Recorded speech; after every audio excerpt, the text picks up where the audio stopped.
মৰমৰ ছাত্ৰ-ছাত্ৰীসকল, আশা কৰোঁ তোমালোকে ভালদৰে পঢ়া-শুনা কৰি আছা। ছাত্ৰ-ছাত্ৰীসকল, আজি তোমালোকৰ বাবে মই এখন ৰচনা আনিছোঁ। তোমালোক বিদ্যালয়ত বহুতৰে লিখিব দিছে। প্লাষ্টিকৰ অপব্যৱহাৰ বা প্লাষ্টিক প্ৰদূষণে হওক, তোমালোকে এই ৰচনা লিখিব পাৰিবা। ছাত্ৰ-ছাত্ৰীসকল, প্লাষ্টিক বৰ্তমান সময়ৰ অন্যতম উল্লেখযোগ্য প্ৰত্যাহ্বান হৈ পৰিছে, যিয়ে পৰিৱেশ তন্ত্ৰ, মানৱ স্বাস্থ্য আৰু গ্ৰহটোৰ সামগ্ৰিক মংগলৰ প্ৰতি ভয়াৱহ ভাবুকি কঢ়িয়াই আনিছে।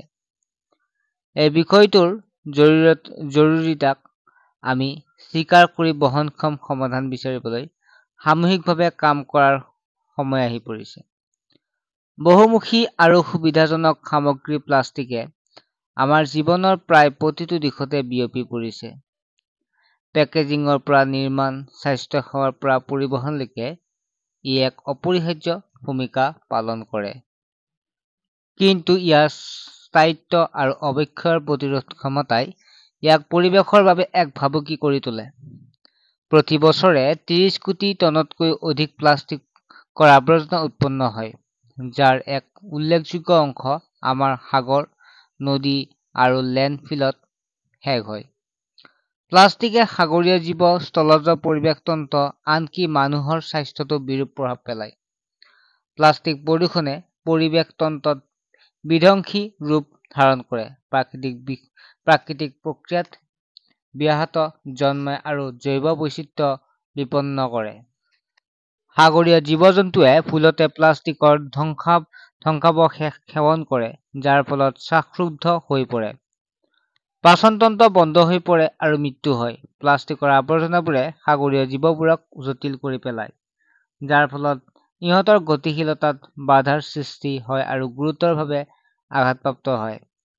ছাত্ৰ-ছাত্ৰীসকল, তোমালোকক ইয়াৰ মাজতে এটা কথা জনাই থওঁ, যিবিলাক ক্লাছ 9ত পঢ়ি আছা, তোমালোকৰ যদি অনলাইন টিউচন ল'ব বিচাৰে তেনেহ'লে ল'ব পাৰিবা, কাৰণ বহু ছাত্ৰ-ছাত্ৰীয়ে বৰ্তমান লৈ আছে আৰু তেওঁলোক উপকৃত হোৱা বুলি বিভিন্ন ধৰণৰ SMS বা ফোন কৰি কৈ আছে।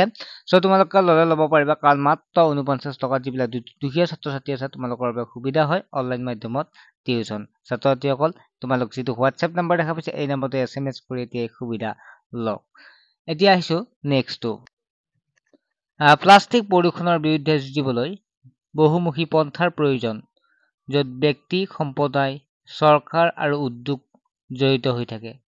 প্লাষ্টিক প্ৰদূষণক পৰাস্ত কৰিবলৈ আৰু বহনক্ষম ভৱিষ্যত পথ প্ৰশস্ত কৰিবলৈ কিছুমান মূল কৌশল। ১ নম্বৰ হৈছে হ্ৰাস আৰু পুনৰ্ব্যৱহাৰ। পুনৰ্ব্যৱহাৰযোগ্য বেগ, বটল আৰু পাত্ৰৰ দৰে বিকল্প বাছি লৈ প্লাষ্টিকৰ ব্যৱহাৰ কম কৰক। একক ব্যৱহাৰ প্লাষ্টিক নাকক আৰু তাৰ পৰিৱৰ্তে দীৰ্ঘস্থায়ী বিকল্প বাছি লওক। ২ নম্বৰটো হৈছে দায়িত্বশীলভাৱে পুনৰ্ব্যৱহাৰ কৰক। প্লাষ্টিক প্ৰদূষণ হ্ৰাস কৰিবলৈ সঠিক আৱৰ্জনা ব্যৱস্থাপনা আৰু পুনৰ্ব্যৱহাৰৰ আন্তঃগাঁথনি অতি প্ৰয়োজনীয়। চৰকাৰসমূহে দক্ষ পুনৰ্ব্যৱহাৰ ব্যৱস্থাত বিনিয়োগ কৰিব লাগিব আৰু নাগৰিকসকলৰ মাজত আৱৰ্জনা সঠিক নিষ্কাশনৰ বিষয়ে সজাগতা বৃদ্ধি কৰিব লাগিব। ৩ নম্বৰটো হৈছে বহনক্ষমতাৰ বাবে উদ্ভাৱন আৰু ডিজাইন। উদ্যোগসমূহে পৰিৱেশ বন্ধুত্বপূৰ্ণ পেকেজিং সমাধান বিকশিত কৰাৰ মনোনিৱেশ কৰিব লাগে আৰু জৈৱ বিহীনিত সামগ্ৰীৰ ব্যৱহাৰক অগ্ৰাধিকাৰ দিব লাগে। উদ্ভিদ ভিত্তিক প্লাষ্টিক আৰু পচন সাৰ সামগ্ৰীৰ দৰে উদ্ভাৱনে প্লাষ্টিক আৱৰ্জনা বহু পৰিমাণে হ্ৰাস কৰাত সহায় কৰিব পাৰে। ৪ নম্বৰটো হৈছে শিক্ষা আৰু সজাগতা। প্লাষ্টিক প্ৰদূষণৰ পৰিণতিৰ বিষয়ে সম্প্ৰদায়সমূহক জ্ঞান দিয়া আৰু বহনক্ষম পদ্ধতিসমূহক উৎসাহিত কৰা। বিদ্যালয়, বেচৰকাৰী সংস্থা আৰু চৰকাৰে পৰিৱেশৰ সাক্ষৰতাক প্ৰসাৰিত কৰিবলৈ আৰু আচৰণ পৰিৱৰ্তনক অনুপ্ৰাণিত কৰিবলৈ সহযোগিতা কৰিব লাগে। নীতি আৰু আইন প্ৰণয়ন। চৰকাৰে একক ব্যৱহাৰৰ প্লাষ্টিক উৎপাদন আৰু ব্যৱহাৰ সীমিত কৰিবলৈ কঠোৰ নীতি-নিয়ম প্ৰণয়ন কৰিব লাগে। পৰিৱেশ বন্ধুত্বপূৰ্ণ বিকল্প উৎসাহিত কৰা আৰু অমান্যতাৰ বাবে শাস্তি আৰোপ কৰিলে প্ৰাকৃতিক মুক্ত ভৱিষ্যত দিশত পৰিৱৰ্তন হ'ব পাৰে।